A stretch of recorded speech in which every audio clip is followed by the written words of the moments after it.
thì yếu muốn nô lên nào thì có thì có chuyện vật chủ rồi thì có bảo vật chủ thì C&MA yếu chủ yếu opposite. You have to know God so that you can believe in God. Chứ mà muốn đâu rồi mà bé believe God, but we don't know God. We don't actually really know what we believe. Yeah. Mua sai bây giờ mong even my family thọ bé làm một chuyện vật chứ mà we don't even know God. We came to have faith in God. One reason only, so that my brother can heal. Right?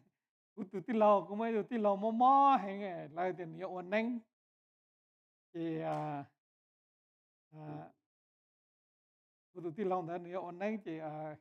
nhiều phim bỏ nó cho đa nén một lò mà thì cho đa nén mà tí cho shadow đun dê xí này bỏ chính. And then could see nó hay thì cho lâu thấu là cái kia đâu could see là hay thì giờ tụi tu thì nhiều ổn nén cái nữ cho đa nén này nữ bỏ cái nhiều lò tí cho đủ lò xí này chị nữ sau ổn nén kia xí chị nữ tua nữ sau ổn nén xí chị nữ tua lại. So my father knew about the story of our family, that the second son that will become a shaman, and before he becomes shaman, he will dream or he will have a vision, seeing his spirit, shaman spirit came, and it will be just shadow or just dark. So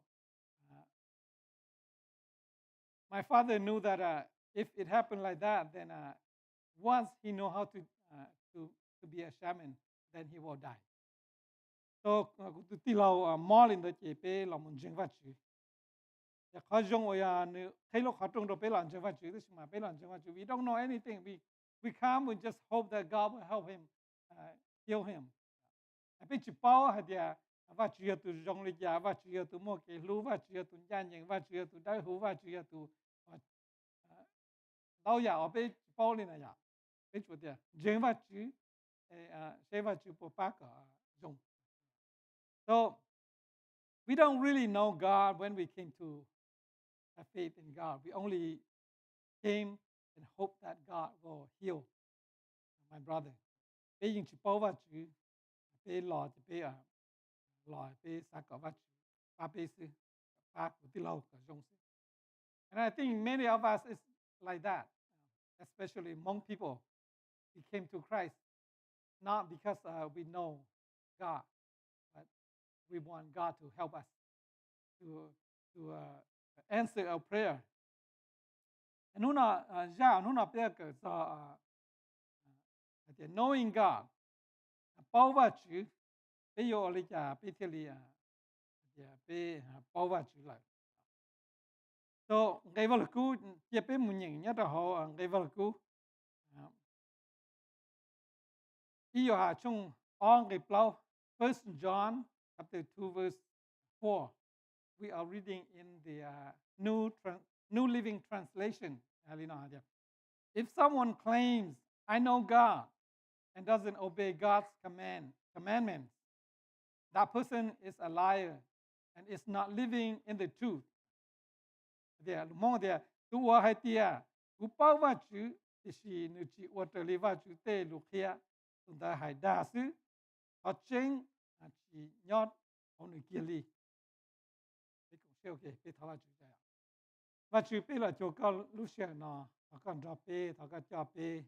cái pe lu xe luôn chu, cái pe tao tao cái sa lu kia, cái như tu keng lu khăn giao hai cái sa lu, mình cái pe sẽ đời, cái lu xe nó, pe tháo được Giêsu cái luôn bề, Amen. So Johann hai nhớ trong đó nó hai tia,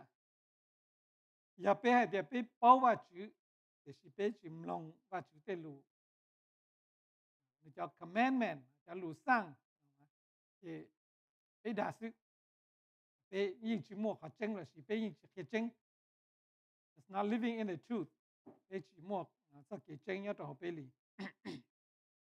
So khi nào vậy cái point hai tia bao va chu thì nhớ chu, dùng li nó. แต่สิ่งนู้นก็สาจะเป็นละมุนใช้อาเปียอันเดียเป็นละมาลีเราถามเขาเขาบอกว่าจริงนะ A question เยติจบไปยังโนรินะ The question is can God be known เป็นพอยมั่วเป็นสื่อเป้าว่าจริงเราจีเป้าว่าจริงก็พอยมั่วเป็นสื่อเป้าว่าจริง Can God be known or can you really know God จะ atheist จะ atheist จะนั่นมาเลยจริงที่มั่วว่าจริงเนี่ย Generally atheism is a denial of God or of the gods แล้วจริงๆที่มั่วว่าจริงอีตัวอย่าตัวว่าจริงเป็นจริงแล้วสิมั่วนั่นเต้าตัวว่าจริงแล้วเลยจริงๆที่ศาสนามาเลยจริงๆนั่นเต้าตัวว่าจริงอ่ะ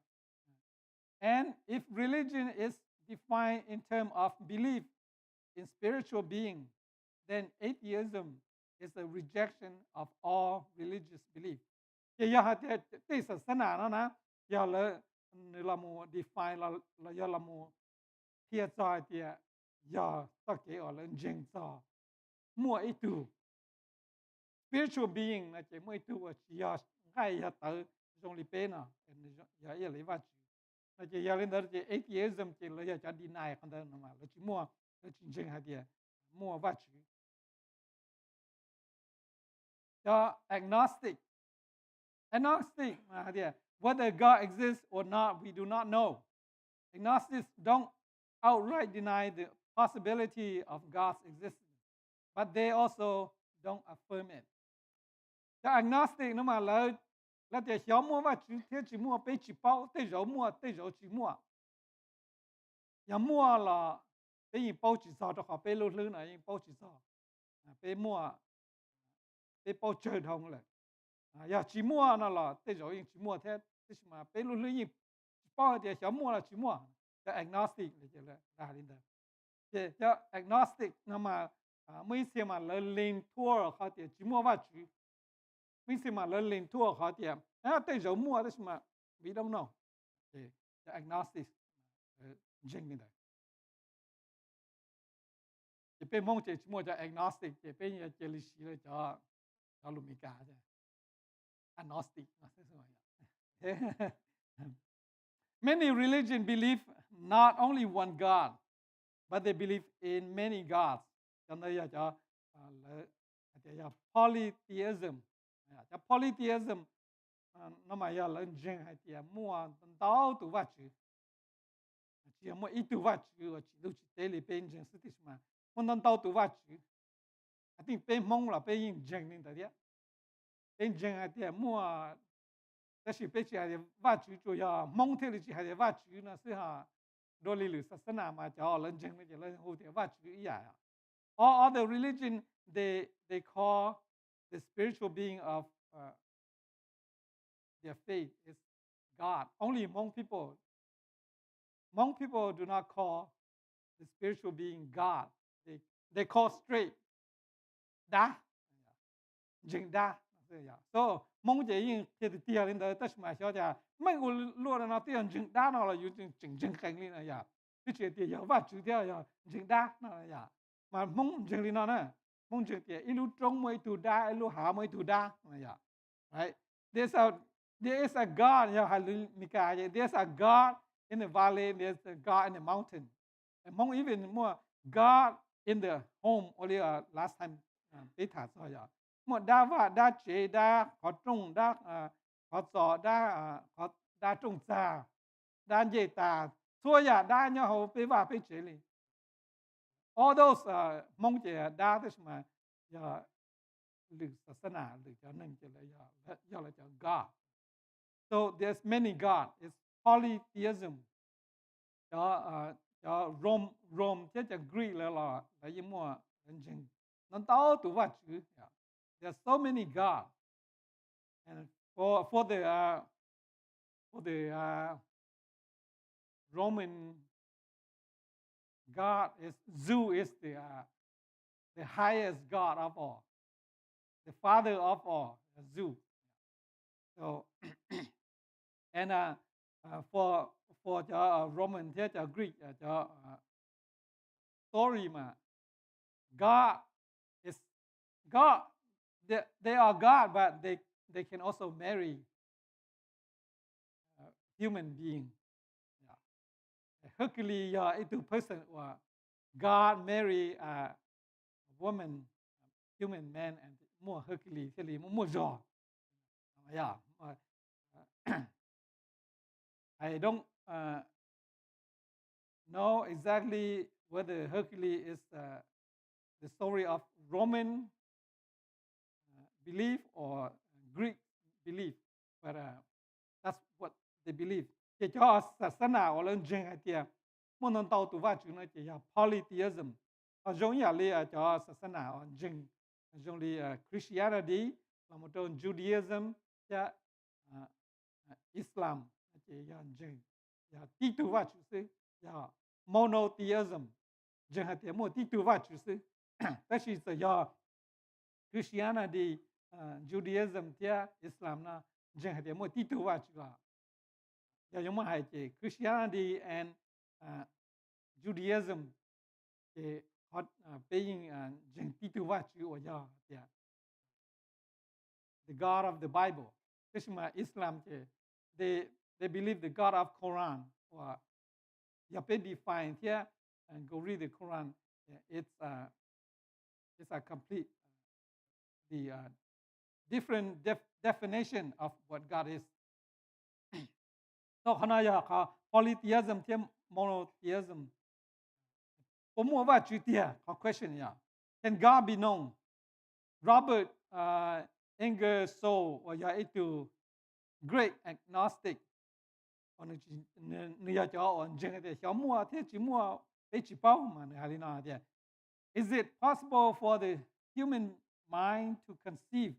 of an infinite personality? Pomoที่หนึ่งรู้เป็นสื่อเราอย่ารู้ลึกเนาะผมว่าเป็นสื่ออยู่ว่าต่อเต้าเป้าซออีตัวย่อมวยสิ่งอย่าง infinite personality นะเจ live forever power forever knowledge forever 我要寂寞姐姐寂寞地哩那么被 human being นะ被ผมว่าเป็นสื่อเป้าซอเนี่ยเขา question นึงCan it imagine a meaningless being or a beginningless being, infinitely powerful and intelligent? People you imagine tao pe you po you sa tao pe po you bao tao za dia mua itu po you infinite power mua hư chi mua bánh sử mua đa mua giò infinite là chỉ sai tao dia lo chắp lời pe in rùa chỉ tao xua chỉ tao the intelligent j chắp lời đi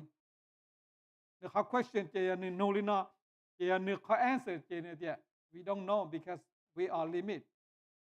pe nông nên mua chi chi pe bao li pe bao sư pe bao chỉ tao thì mua va chỉ là chỉ mua thì ni kho ni no question li na đó mà ni kho answer chi ha we don't know or we don't. If there is God, we don't know, or if there is no God, we don't know. So, như hai lino, đó là Aristotle, or ya này đào cái này Aristotle, này là Greek philosopher, mà như hai lino này dia. Where there is a great gulf, as between God and man, friendship become impossible. Nên thì mua ít khó chia sẻ nhá đòn từ kỹ năng theo và chữ để hình dung giả lý ý lu vào hạ là ít từ ít khó hiện chữ là một kể rồi na để bộ lên nó thì chỉ possible yo alum đó chỉ yo bên bài chỉ tao nó mà yo uo chỉ tao lý ở yo thì bây giờ mua cái phong yên đó và chữ member bây chân chính mà bây giờ kinh chính và chữ mà chỉ là religion tức là relation cái một relationship đó và chữ tức là Aristotle mà này thì giờ mua họ kể để luôn này nên phải có bao nên phải có mua tàu cái phong yên đó và chữ so in a way này cái họ này chính chính hay thì có possible bây giờ bao giờ và chữ can God be known for him saying this statement then that means God cannot be known because we cannot know God, and we have been separated by knowledge, by maybe even by space, là she power, everything. So pe the lina hai je pe bao tàu chữ sa va chữ. Now we come to into Christian J.I. Packer, or into theologian, into pastor, into author, writer. Idea. We are cruel to observe if we try to live in this world without knowing about the God, whose word it is, and who runs it. Nadia, we are cruel to ourselves. Bé sai chỉ đầu bé tụ kinh là giờ bé chỉ qua dùng đầu bé tụ kinh giờ hai tiệp bé nhớ cho họ luôn tê và mua tụ và chịu và nữ chỉ trên nữ giờ tụ ran luôn tê nó mà ya lùm mong chơi lùm cả ran nữ giờ tụ uo đầu luôn tê nó cả luôn tê nó kia mua chay mua nhung chỉ luôn tê nó cả luôn tê nó trên nữ giờ tụ chữ luôn tê nó nữ sao cả dùng lý cha chỉ dùng lý thở, so J.I. Packer này thì giờ bây giờ tôi luôn để tê ở và chữ chữ tua và chữ ran này thì bây chữ bao và chữ thì giờ bây sai chữ đầu bây đầu kinh, we are cruel to ourselves. We live in the world that God created, God owned, God ran, and we don't know God. We are cruel to ourselves. So now giờ John Jing so kế xa. Cho nên là we can know God by what God revealed. Thế một phần sự bao đầu và chữ lon được thế ở và chữ tư kia được bên là. Giờ thế giờ ở và chữ kia chỉ tao kia được bên thì bên giờ bao chữ sao. Thế chỉ và chữ những kia được bên có bên bao enough to believe, to trust, to worship Him. God teach us enough. God revealed enough to us for us to know Him, to believe Him, to serve Him, to love Him. So, giờ bây là một số ở bây giờ nó, bây giờ số chỉ ta số giờ đấy sự giờ cũng ở bây giờ đối với xã. Có cái này ở bỏ mình gì, then you can go search for yourself. Thì we can know God through creation. Bây một phần sự bao và chữ lon được và chữ tê và chữ tàu chỉ lon nó. Nhớ đó họ vào là cú lồng trong ý nghĩa của Chúa cho nên gọi là since what may be known about God is plain to them, because God has made it plain to them. For since the creation of the world, God's invisible qualities, His eternal power and divine natures have been clearly seen, being understood from what has been made, so that people are without excuse. More there. Cho khó và chữ tư và ít bộ trái giả khi có lời bao và chữ chỉ thấu và chữ chỉ luôn để tê lọ tại do nên chỉ bỏ và chữ tụ mua hư chỉ và nhóm một ít chỉ thiệt họ hoàn do và chữ là do lời sai ít bộ trái giả và chữ chỉ là những bao hay tiệt mua và chữ tiệt giờ linh đó là do hay tiệt là chỉ bao và chữ những chỉ đạo lý cho họ bỏ sau bỏ hay tiệt tí nên trái tê ở và chữ bỏ sự tí nên bỏ thì mua và chữ, bây giờ hay để bây chữ bỏ và chữ, bây giờ hay chỉ tao đó họ bây từ trái tê ở và chữ bỏ, từ trái tê nô cô tê nô tê li tê tao trong họ bây tao chùa suy ya, tê chia su suy ya, tên đó những kia đó bây giờ thì mua và chữ tu và chữ, mà hay very simple hay dùng gì đi nói gì à, lưu chế nó lên tiền tu chỉ. Who was the person who draw the blueprint for this house? There must be a person who draw the blueprint. And there must be an architecture, a builder who built this house. Right? This house cannot just came by itself. On Big Bang story everything exists. It's because of Big Bang. And I always say, But who make it bang, right? God make it bang, right? God is the one who created. Và cụ thể và chú chỉ số giả số trả. The designer and the builder probably a different person for this house. But for the universe, the designer and the builder is the same person, God Himself. Luôn tiệt tê, nó là do luôn du, the universe số giả nhá, hồn rất du thế, hồn rất ý tứ thế, luôn tiệt tê nó số giả và chủ yếu từ design, và chủ yếu từ xã vấn đề thì và chủ yếu là chả, thế và chủ yếu từ chỉ số giả. Thế những nhất đó và cũng chỉ kén trong ý, thế trong on ở bên bỏ thì và chủ yếu từ chỉ số giả, và cũng những kia mà mình lên được bên. cho nên là ngày vào cũng là thế thì bây giờ thế và chủ chỉ sự chỉ những kia rồi bây giờ mua và chủ lại. Just look at the mountain, just look at the ocean, just look at the valley, just look at the animal, just look at the star. Everything cho nó những point rồi bây giờ mới từ designer. Lúc địa tên nó như kỹ mù kỹ lò trong lý lú mông này, it's like a clock that it go round and round, like a clock, run and then come back to the same place. Lúc địa tên nó như run và chú chỉ run lên đó, more winter, right? More spring, more summer, more fall, and then go back to winter. Như run lên đó year round.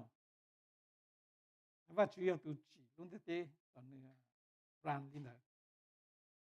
Giờ bây giờ li nó sẽ chỉ bên nhị bao thì và chủ mua và chủ tiền. Thì rồi cho chỉ bao và chủ lấy hai tiền. Và mua season li nó đó có luôn thế nào gì này à? The earth is spinning, so that's why we have season. Thế mà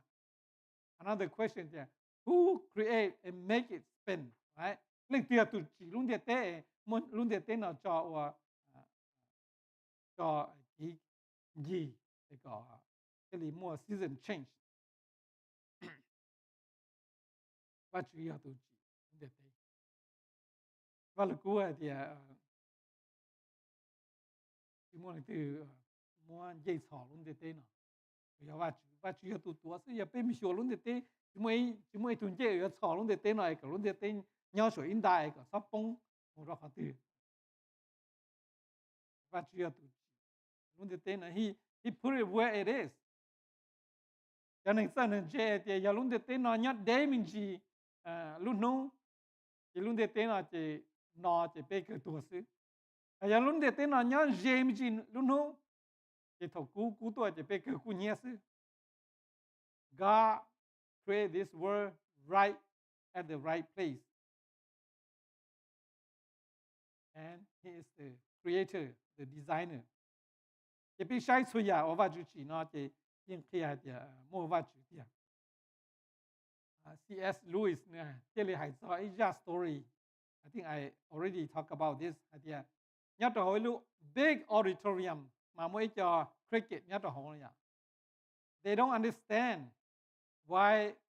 sometimes there is hot here and when sometimes there's cold air here. When there's too hot, the cold air blow and make the room, the auditorium cold.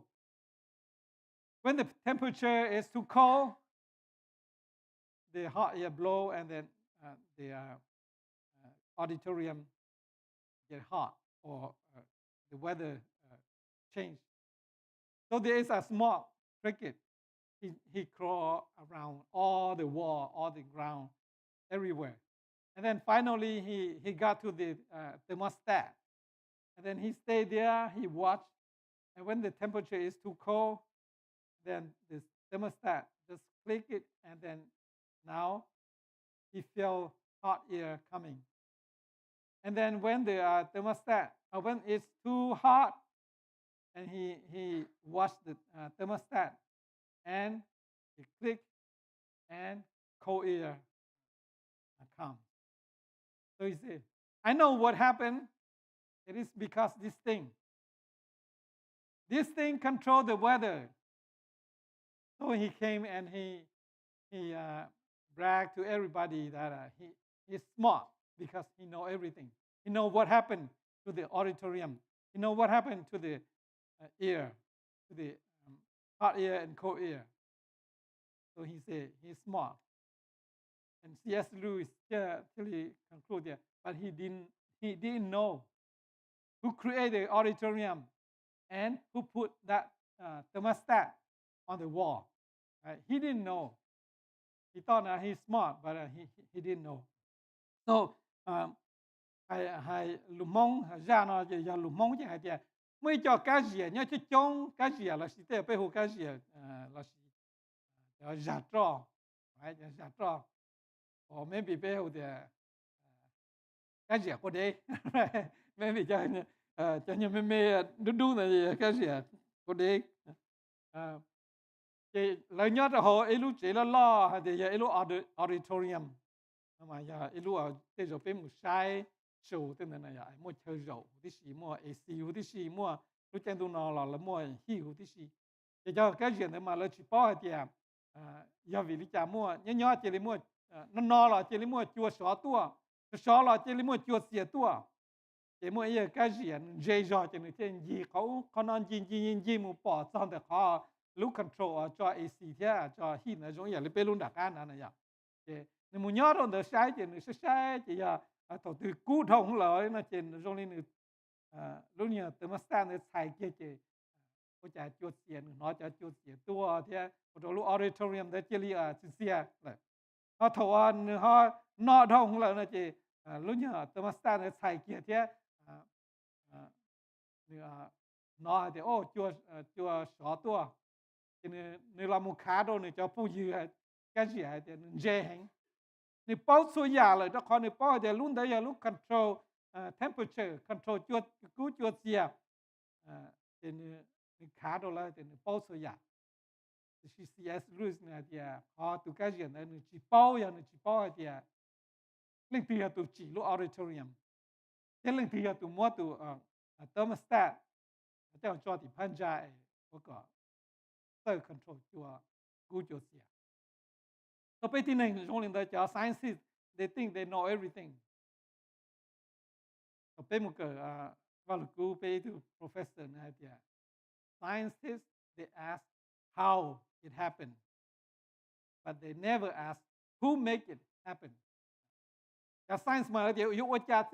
cha thiết lý mua khăn nó yêu cha thiết lý mua khăn nó yêu vì lý cha thiết lý mua sao lại right why how does it, lightning happen cho con mua hot air and cold air come together and create lightning thế là yeah how the science mà lại create house here or lại ask for how nữa lại chỉ ask for who liền hỏi who này they have to get the answer of the creator and then they have to come to the conclusion of God. So they don't want to ask the question who. They only ask how and what are these things.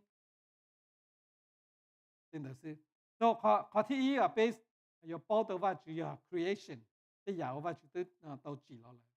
Có thi we can know God through His revelation.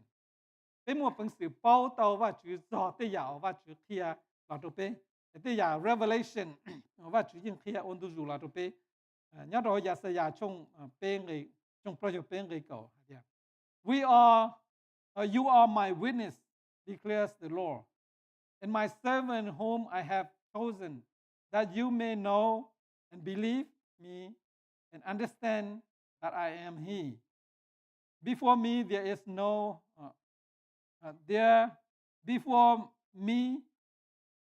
God was formed, nor shall there be any after me. Lúc mong thì tu chữ hai tia cho Israel ni do của cho tỷ khởi của sai ni là ua của cho tu sĩ có ni thiệp bao của thiệp dân của thiệp bao là do tao hai tia của y lần sự thiệp do vật chữ nhưng ý sự chỉ mua lử tu vật chữ của nhau vấn đề của thiệp ya tọn đây lo yo chỉ mua li so và chữ hai đôi cho Israel hai dia I choose you to be my servant so that I can reveal myself to you and you can know and you can believe you can understand ku sai ne wa ku cho Tutsi là do ku cho Tukhay e còn này thì bao này thì jeng này thì tao tao hả tiệt cú yêu vắt chữ vấn đề cú như chỉ mua lưỡi tôi vắt chữ thế như chỉ mua lưỡi tôi vắt chữ tao cá cú đi vắt chữ choose cho Israel còn cho Israel là một và cho Tutsi chỉ họ trâu lại người gầu xứ thì mà trâu luôn địa tên nó for the world mong đâu tụi xa lên nó hả tiệt giờ vì đi cha vắt chữ sai cho Israel ấy vắt chữ sai lưỡi hay nè Why did God choose only the Israel and not other nations? And sometimes we think like this. We can be jealous about why God doesn't choose Hmong people, right? To be the special people. Why God choose Israel? Ít khó cả bây giờ tao chỉ và chú sai Israel chỉ cho Israel tu kinh sư thì cho God cho cụ cho số linh số tu. God choose Israel for the world.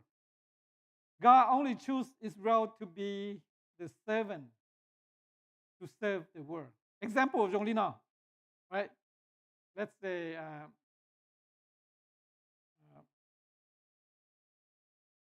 parents, when the parents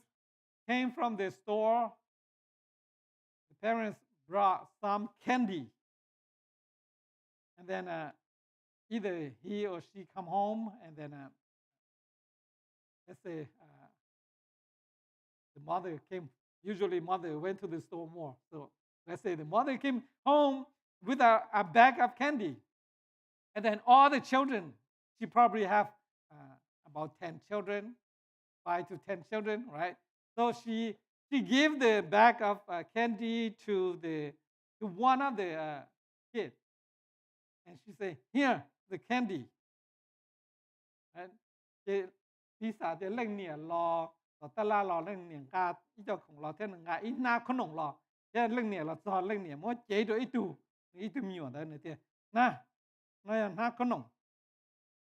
เจ๊ตัวจอหรือเล่งหรือตูจอมีอยู่อะไรเยอะขี้อะไรเจ้า what why give her the candy อย่าวิริจาก็มั่วตัวหนึ่ง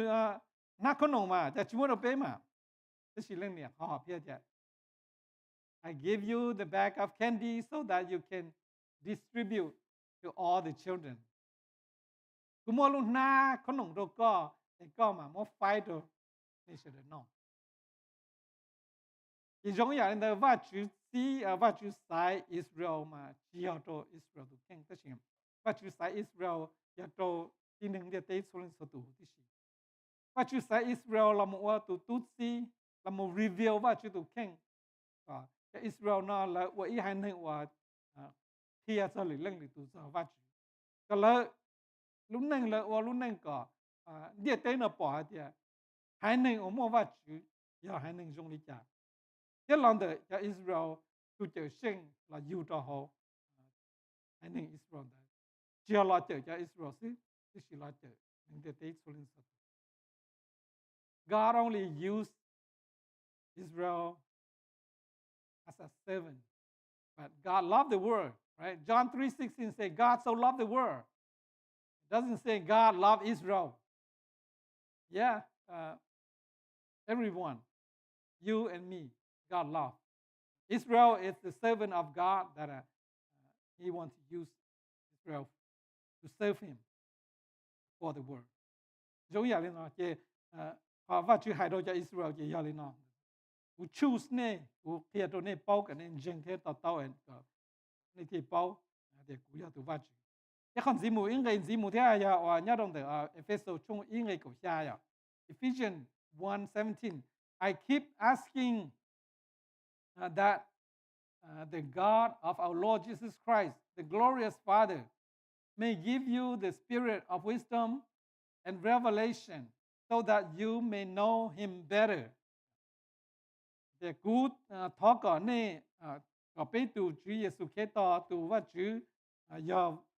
lãnh sĩ của mua tu chỉ kinh gia ia cú nè mua Lucia của mua Chúa gì thiết kia và Chúa chữ chỗ này có này bao người dùng mà nhớ rồi nó phò hay đâu cho riêng nhá Ephesos à thì cú thọ và Chúa chỗ này cú thọ và Chúa chỗ này mà có và Chúa kia chỗ này reveal revelation give you revelation so that you may know him better có và chữ kia đó nè bây giờ là kia chữ là phong mong là kia và chữ chữ kia đó nè thì có nè bao và chữ thành rủ tua đó họ bé có bao và chữ review đó bé giống như hai chị bao vào là cú giờ bao và chữ review đó cho show cái là mới show trâu chị nên nó nó bé mình we are reading the revelation that God has revealed to people in the past và chữ kia đó là giá thâu là thì show đó bé thì tao nhận through revelation con tao cho bé sáng sau revelation thì bé sáng sau the book of Revelation but from beginning to the end of the Bible it is the revelation of God. God revealed, and the man of God wrote down so that we can read today. We can know God through Jesus Christ. Thế một bằng sự bao và chữ lòng được Chúa Giêsu. Mà nhớ đâu hệ bài trong ý rằng cái bé thì long ago, at many times and in many ways, God spoke to our fathers by the prophets. Revelation. But in these days, he has spoken to us by his Son,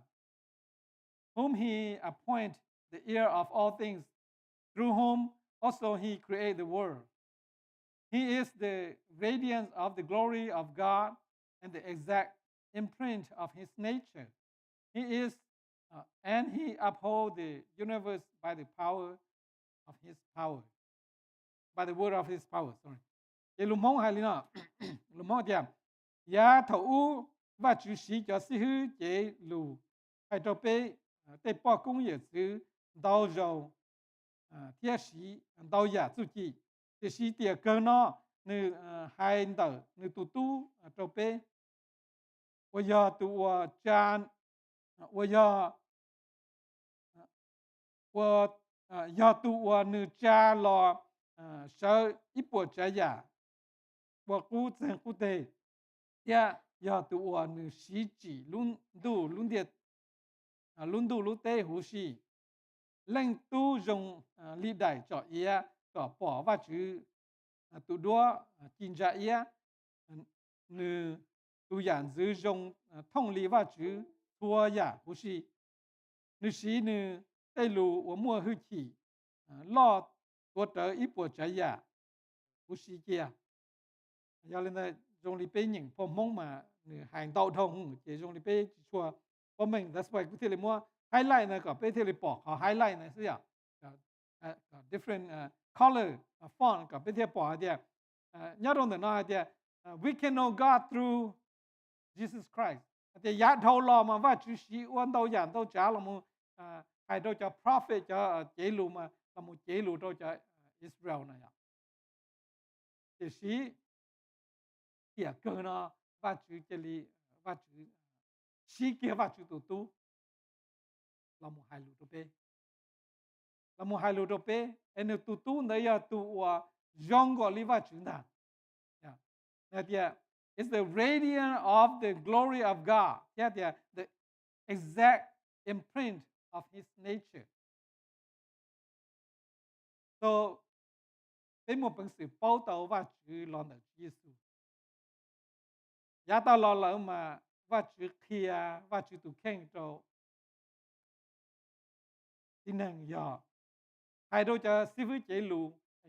lù đấy mà hai đôi tin rằng sư thì sư tỏ cá nó mà và chữ cho kia và chữ tu lọ cho kia chữ Giêsu lọ lọ kia pe nhớ trong đó nó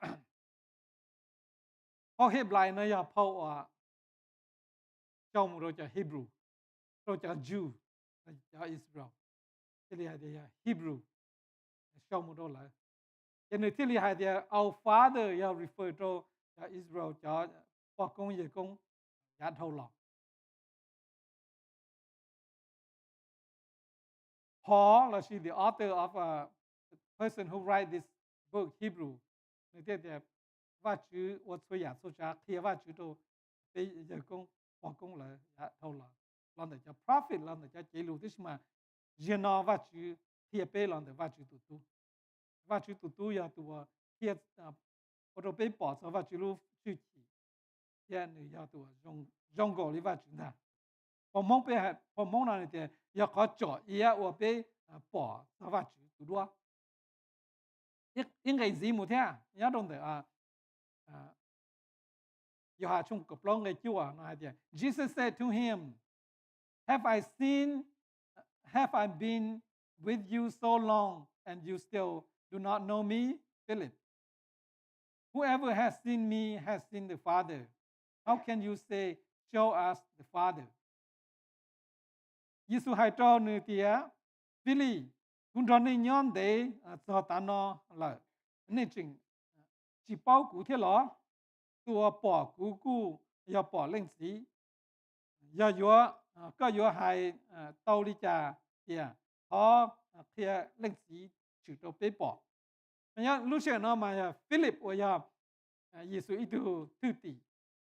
hai cho Giêsu tia có kia lên sĩ đồ bế có sự kia lên sĩ đồ bế có bế bao sao lên sĩ Giêsu tia tia cụ tin rằng nhá để bỏ nó cái chuyện có cụ kia lên sĩ đồ này đồ này thia lên từ bỏ cụ chỉ bỏ lên sĩ là mò nó Whoever has seen me has seen the Father. Ya có bỏ cụ chỉ có bỏ lên sĩ là. So we can know God through Jesus Christ. Để một phần sự bảo trợ Giêsu. Bảo trợ và chữ lòng là Giêsu. Họ và chữ cho và chữ linh tu là hậu lưng để tên nó. Nó có bị bảo kia. Bỏ này. Thế rồi có thể cụ ta sĩ nó bị chỉ bỏ thế mà cho nên ở nhau lúc xưa Giêsu nhau đó lấy gì bỏ yêu hà thì biết không mua tàu bỏ biết tàu có biết tàu tua biết tàu bỏ nào thì lấy show của first witness your second witness your third witness thế thì mà first witness to be even Paul they had the Paul chỉ ya Giêsu ít thứ tỷ và Paul như thế họ tông draw Giêsu Giêsu tao kia Paul so in a way Paul ít thứ special maybe vậy là nó chỉ tao draw Giêsu nhá ok kia còn Christ use a special time và chú sĩ lúc sure chú sinh là một kia Paul cao Paul là một chuyện và chú even Paul hay cho họ Giêsu mua motto cho thứ tỷ họ Giêsu cho thứ tỷ lên và nó mà chỉ theo họ đây liên đấy Giêsu như thế một kia này ý giả lý ở Giêsu cái kia đó bây giờ tôi và chú những kia đó chú Giêsu những kia đó Paul còn đâu vậy cho nên đây là thiết lý show là tôi bé nên nó là bé tới cỡ rồi có bỏ chú Giêsu và chú sa lù họ vào cứu tới kia thì cho xong đấy lấy bỏ lại tôi bé xã bỏ thì Giêsu ya tôi dùng đi trả thì bé nhìn và chú sa lù xứ bé nhìn bỏ thì Giêsu ya tôi dùng trả tôi Giêsu yêu là chỉ mua camera là chỉ mua cho nên tem đua cái kênh li tiền nó tem chỉ chụp li vào tôi cũng thay thế này thế mới từng xài mông nhau thay thế mà tem đua mà tem tao mà chụp li vào tôi cũng thay thế chỉ nên những quan này hầu Giêsu nhau đó chỉ mua cho nên tem bộ lên đại thiên chỉ mua camera dùng đi tại sao bé nhau này là thay đua tao Giêsu thế thì Giêsu yên giờ là một kia đâu bé thì và chủ yếu lý giải cũng nói xin chân sự thiết lý hay lo thì giờ có xã cỏ lẩu tao tao có chỉ một dụ lẩu kia đâu lẩu kia cả sao tua ta người gà lẩu tin rằng là lúc chế là chỉ nhẹ này à này vẫn nhẹ lẩu giờ nên nhớ chế house mà YouTube chế chỉ cho mua lẩu nhưng chỉ bỏ lẩu thế à thế mà nhớ chế apartment mà mua lẩu hay này còn thì sư phụ mua sư phụ thay dùng nhớ đồ phải xử lý bên nhớ apartment bên nhớ cho chế duplex giờ triplex một bây giờ gì nhớ học lỡ mấy gì nhớ toàn tu gì nhớ sắp tỏ bây gì nhớ rồi cái tua lẩu một cái lẩu trong này tua tay đủ nhớ mua chiếu rủ tua cái tua ta liền hông nhớ mua chiếu rủ tua thì thầu họ lọ cho Fresno chỉ là nhớ chỉ house chỉ trong này tua lẩu chỉ trong chỉ mua lú chỉ nhớ sai ít sai rồi gà tàu lò này à chỉ mua lẩu thế mà sinh viên sai thì cái sao cái lẩu tao chỉ mua dừa lẩu kia đó lẩu thì cái này chỉ nhẹ na sao mà mua tao lấy tới kitchen mua gà lấy tới kitchen thầu lấy tua tánh nè kia đó lẩu thì lấy bao thì sao mua này giờ thì bị phình cái kia bị phình đầu tại giờ chỗ tại giờ xem mà lẩu yên chỉ bao đi mà đó bây giờ ở bao tàu và chữ giờ chủ yếu và chữ là yêu ở bên kia chữ Giêsu giờ tụi là yêu ở bên nông nền dùng bây dùng lý lẩu chữ Giêsu là yêu ở bên này khi ở bên cái bên bao giờ và chữ nhớ trong đó nói chữ Giêsu thế thì linh từ bỏ cũng chỉ từ bỏ linh gì we can know God through Jesus Christ okay ngay sau được họ thì bây giờ bao giờ và chữ through chữ Giêsu đó yeah cái đồ Colossae chung ngay chúa thì for in him the whole fullness of deity dwells bodily cho khó Giêsu lo yêu anh nên nữ tu giản dư dùng ý giả lý và chữ tu nhớ trong đó nó chỉ bị phong mông thì tu giản dư dùng ý giả lý và chữ tu mà bị sao confused thì nữ dùng ý giả lý sư giả giả lý cú dùng ý giả lý cú sĩ tu cú dùng ý giả lý cú sĩ anh đây giờ dùng ý giả, tức là luôn chỉ để tiêm mà hả tiêm for in him the whole fullness of deity dwelt bodily in him nhớ the whole Jesus mà và chữ the deity dwell in Christ và chữ nhớ the whole Jesus full whole fullness tức là nhớ in bodily nhớ the whole Jesus là yêu nên chỉ một body giống như là có thế cũng một chuyện cái đấy mà more fully God in him. Chúa Giêsu bên thế này thì Chúa Giêsu giờ fully God and fully man. Cho nên mua cho môn trà giống như là có thế của bé. Nó nên dùng lý cha Chúa Giêsu yên dùng linh đạo. Thế mà và Chúa dùng lý cha Chúa Giêsu yên dùng linh đạo. Hebrew nó nói hay thì Jesus Christ is the same yesterday, today and forever. Giờ nó chỉ và Chúa nó dùng lý và Chúa chỉ nhưng tới lâu tới tua. Thế mà they are the same forever thế nhưng chỉ long lý. Cho nên nó Colossae nó thế này thì ya被sai Chúa Giêsu被bỏ Chúa Giêsu He is full the whole fullness of God. Okay, what does it mean to know God? Ya linh đã bị bỏ thì bị bao giờ và Chúa lòng de thì ya và Chúa khi đó bị creation and revelation and through Jesus Christ. So what does it mean to know God? Yang cái vào lúc của ta bị hay thì bị say in the book of John and John tell you hay thì bị bao và Chúa if someone claims to know God but does not obey God's command, that person is a liar and is not living in the truth. What does it mean to know God? To know God means to obey His command, His commandment. Ya pe hai de pe bao wa chu pe chu mlong wa chu te lu. Pe te li khia de pe bao wa chu. Ya ha de pe chu mlong wa chu te lu khia te lu sang. Pe hai de pe bao wa chu la ya ha de pe da su. Pe da su pe chu bao wa chu. Ya pe da je o ja. Pe da je pe chu mo ko cheng ya ro pe su ya pe chi ya living in the truth. So ha pe chi bao wa chu bê thì là phim kim long và chữ lu cái nó chỉ bê từ thả mình gì là chỉ bê mù trong cái o thì knowing God supports by the way we liveอย่าไปเป้าให้เดี๋ยวไปอย่าไปให้เดี๋ยวไปเป้าว่าจืดนะอย่าขอไปให้เดี๋ยวไปเป้าว่าจืดนะมา要主 support right 要主 support by the way we live ไปเกี่ยววันนึงเนาะ要主อย่าขอ show ให้เดี๋ยวไปเป้าว่าจืด the way you live is show that you know God or not if you really know God then you will live different than when you don't know God. Titus chung ở trong ý nghĩa của trâu thế thì such people claim to know God, but they deny Him by the way they live. They are detestable and disobedient, worthless for doing anything. Mà nhớ là trong the nói Paul showed to Titus. Titus is another young pastor like Timothy. Titus giờ itu sifu lùa ya li Timothy thế. And here to Titus had Titus chẳng pha không có cho chỉ bảo và chỉ là một của hậu lữ. Mỗi ít xia mà là thì là bảo và chữ.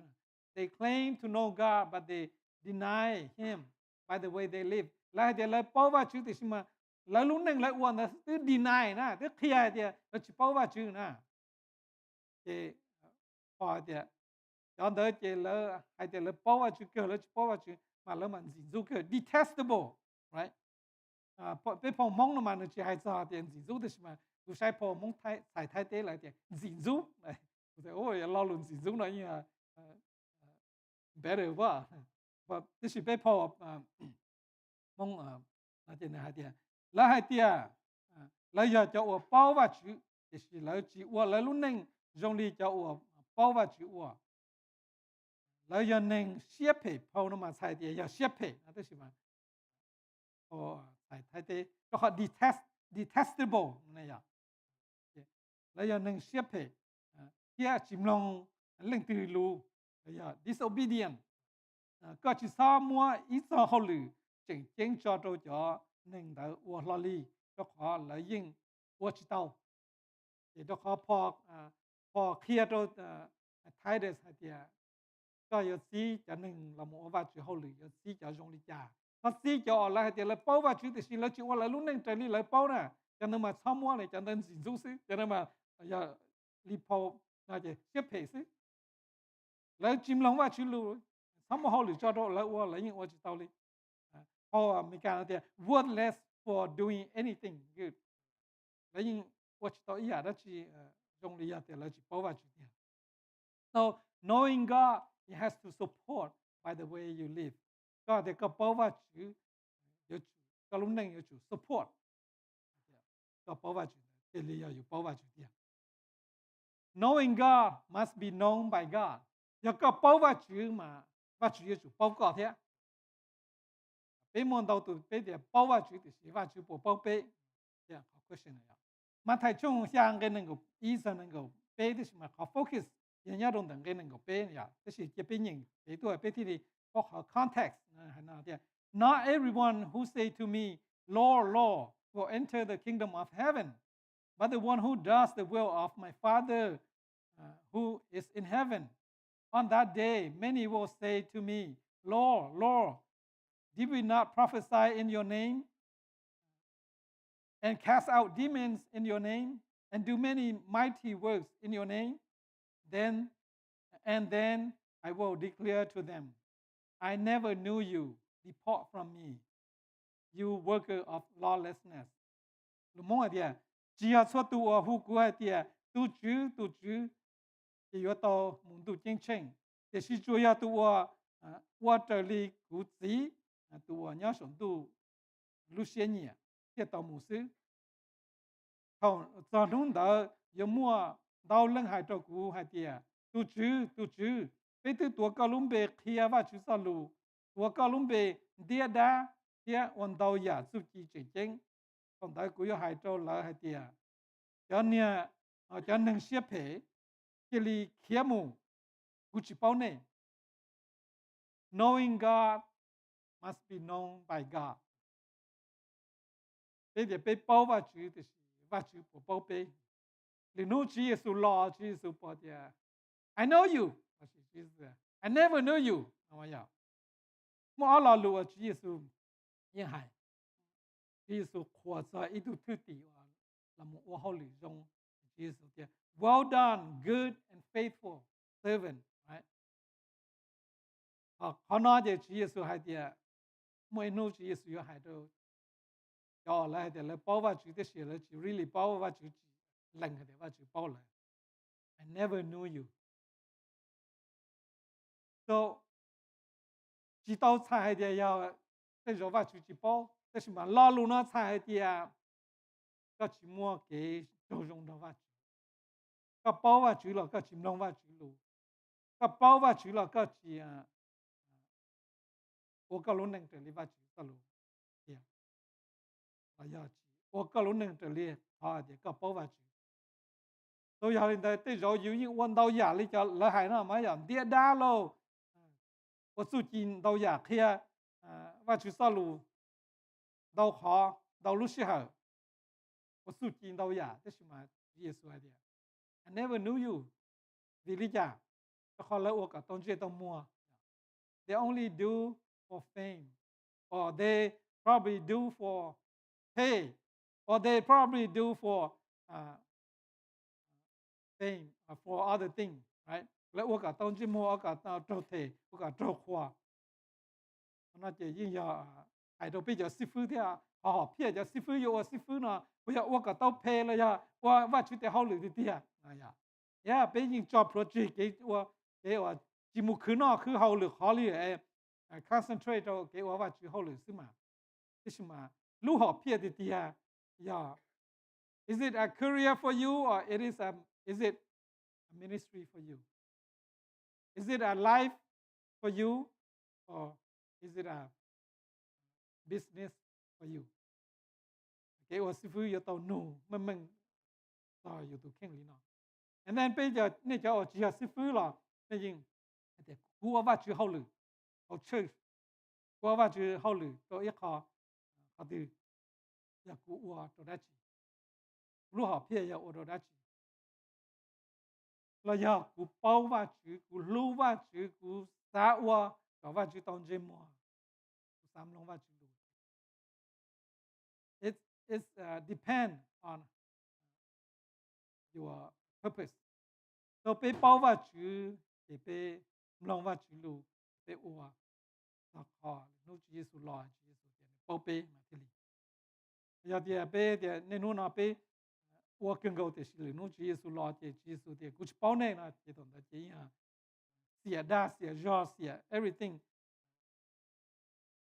So pe lu xỉa xứ. So khó sau lên nó. Have the desire to know of knowing God. Thế chủ mua lu desire là ya sắc kiến chơi thì cú lu neng nó mà cú xa cả cú bao vào. We have to have that desire in order for us to know God. Môn đầu lên đầu tụ lần chân vào chữ mà chỉ một cái desire to know God. They have the desire for God to know them and to help them and to answer their prayer, but they don't have the desire to know God. Lấy lần chân vào chữ mà lấy xa cả vào chữ ba lấy vào chữ tê lụt thọ, thế mà lấy chữ một lúc xé xả cả bao vào chữ. Chỉ vào là cú là chỉ nhận, đó chỉ là chỉ cỡ đi, và họ giờ bao vào chữ tao mình gì thế, chữ tao họ lử thế, bao vào chữ tao mình gì thế,我去当家了，就只么靠 desire 包法去，这是跑了嘛跑了呢跑一点，菲律宾从边个搞一点 I want to know Christ， 我啥包法去 ？Yes， to know the power of His resurrection and participate in His sufferings, becoming like Him in His death, and so somehow attaining to the resurrection from the dead. Cú sa bao tu chữ, cái bao lu hư chỉ và người kia sợ trở lọ, cái còn cùng cho nữ trâu kế chỉ sợ, cái dùng ý giả li nữ cho hậu nữ sợ kế tua, cái chừng và tia, cái tàu kia sợ họ khát tua trả cá lò. So Paul that I want to know God and want to know Christ. Họ mua họ desire họ kiến chơi và sa bao và chữ sa bao thì và chữ lúc phơi chi chữ Giêsu sao họ khát tua trả cá lò dùng đi cho cú sa experience còn là thế cú sa participate nè chữ Giêsu họ cái suffering trong giê sống trong khâu lì trong cái chỉ sòn đấy trong dùng đi cho cú sa experience còn là thế chữ Giêsu họ nữa họ sao họ tua trả cá lò dùng đi cho cú sa đó cùng đó chữ Giêsu we are attending 到在这嘅時候，好多大家聊天，有啥包法住，有啥包住耶穌，包錯也有住耶穌麼？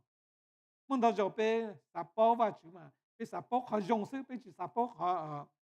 專業呀，俾專業名字，麼經名字嘛，俾頭法住，no no no, don't give me this, give me better, give me good life, give me healthy, give me all this. Thế rồiอยู่มอว่าชุดเดียวสาเดียวสนใจอยู่หูอยู่มุสตู้เจ๊งๆเราอยู่อย่างเดียว God no no no no don't let me go to heaven let me stay here for a while right เขามาจ่อคุมัวเจ้าคุญญาคนเดียวเต้นนั่นเต้นมันจีพอเดียวพอสาเป้าว่าชุมาสาเป้ารอชีสุตัวนะต้องเกี่ตัวเราสาเป้าลีนะต้องเกี่ยวันนี้ย้อนเราสาเป้ารู้ฟื้นขีว่าcha Giêsu saoเขาตัวเราสาเป้าเขาGiêsu saoเขาตัวตะก้าเราสาเป้าลิ Paul has the desire to know Jesus Christ ตัวก็ตัวกูเป้หลังจึงว่าจี have the desire to know God โมลุเซียนชาวสาเป้าว่าจีแต่ถ้าเป็นโมลุเซียนชาวสาเป้าว่าจีเลยจีเป็นเก่าเป็นหญิงเป็นกงดเป็นจริงเป็นอดชั่วยาเป็นรุ่นหนึ่งกับเป็นเป้าว่าจีถ้าเป็นเป้าว่าจีเลยจีเป็นอวเป็นรุ่นหนึ่งเป็นเป้าว่าจีเลยจีเป็นเซอร์ว่าจีเป็นเป้าว่าจีเลยจีเป็นน้องว่าจีเป็นลูกสัง obedient to His command ว่าจีตัวโชว์ว่าจีตัวเข่งตัวเป็นเป้าว่าจี now do we really want to know God we can know God ตัวว่าจีมาเป็นยี่มั่วเป็นสิ่งเป้าว่าจีเมื่อใช้มาว่าจีตรงนี้อย่างเรียกอีตัวทอดเลยอีตัวมีอะไร有这是 hide and seek right 这是蒙狗它搞用天อันนี้蒙找จะมีอยู่ทอดเลยhide and seek มาเลยวันนี้นะก็ go hide ก็เกยขโมย one two three ก็说啥狗กัน狗这个的 where are you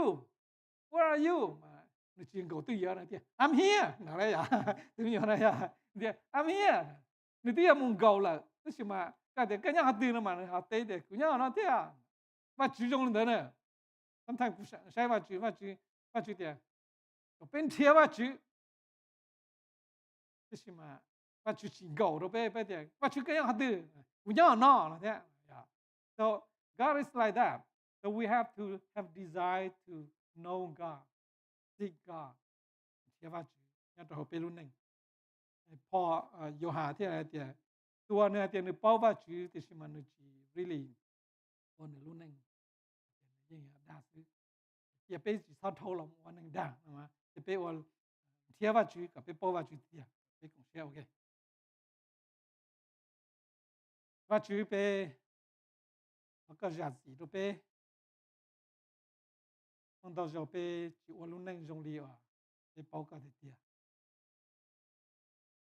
คนเราจะไปจีชัวสาเป้ากับจงตัวเขาอย่าไปเป้ากับจงเลยจะไปตัวเขาหลีเดี๋ยวตัววันรุ่นนึงกับจีเนี่ยเขาไปเป้า